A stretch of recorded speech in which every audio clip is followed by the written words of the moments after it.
Tonight we have a development in our ongoing exclusive investigation into the behavior of Google. There are new emails first obtained by this show.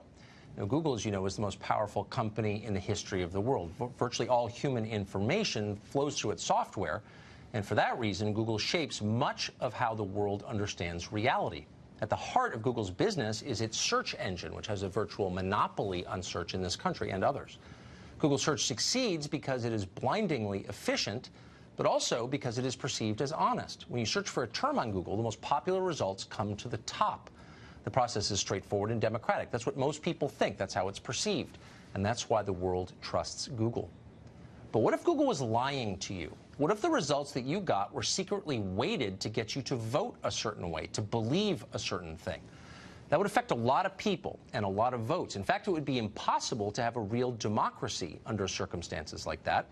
A small number of incredibly rich people would be in charge of everything, including your perceptions. Well, that is a major concern for all of us because Google is a very political company. We recently showed you email evidence of a Google effort to collude with a left-wing group in support of Hillary Clinton's presidential campaign. Now, tonight, we have internal documents that show that Google employees discussed corrupting the company's search engine to push propaganda on hundreds of millions of unsuspecting users. Here's what happened.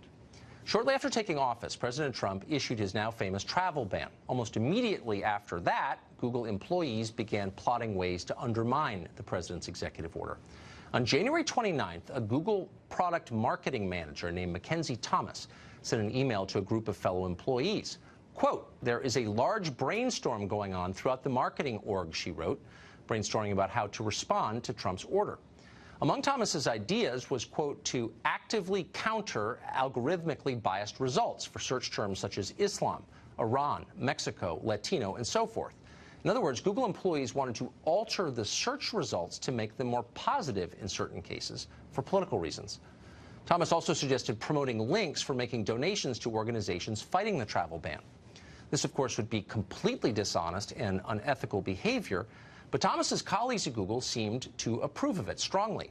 Product manager Rami Bana, for example, replied this way, quote, "We're absolutely in, Mackenzie, anything you need. We'll put together a list of orgs with Merrill and HL team." Another employee named Stacy Chen added that groups she thought Google should promote included the ACLU, the Immigration Defense Project, the Arab American Anti-Discrimination Committee, and the National Immigration Law Center. All of those groups were at the time agitating against the president's immigration ban. Even at least one person on the chain seemed to realize how dangerous and out of the ordinary this conversation was. A Google employee called Clement Wolf commented that he was, quote, "very much in favor of Google stepping up, but was wondering, quote, how partisan we want to be on this. To the extent of my knowledge, we'd be breaching precedent if we only gave highlights access to organizations that support a certain view." We contacted Google about these remarkable emails, and the reply to us is here in full, quote, "These emails were just a brainstorm of ideas, none of which were ever implemented. Google has never manipulated its search results or modified any of its products to promote a particular political ideology, not in the current campaign season, not during the 2016 election, and not in the aftermath of President Trump's executive order on immigration. Our processes and policies would not have allowed for any manipulation of search results to promote political ideologies," end quote. Left unanswered by Google was why anyone would believe that statement for a second. Nor did Google say anything about the employees on that email chain. Presumably, they still work at Google, which is remarkable.